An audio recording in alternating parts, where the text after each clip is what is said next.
Merhaba arkadaşlar, yepyeni haberlerle karşınızdayız. Mert Ramazan Demir gece 4'te eski evinde.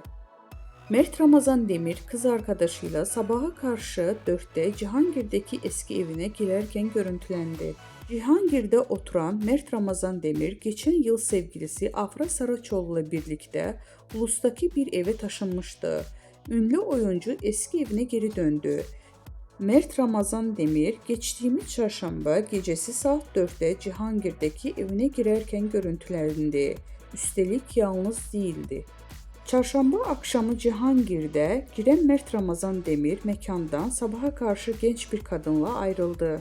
İkili Demir'in eski evine yürürken objektiflere yansıdı. Apartmanın kapısının arkadaşı anahtarla açarken oyuncu muhabirlerin sorularına cevap verdi. Evime geldim, iyi geceler diyerek içeri girdi.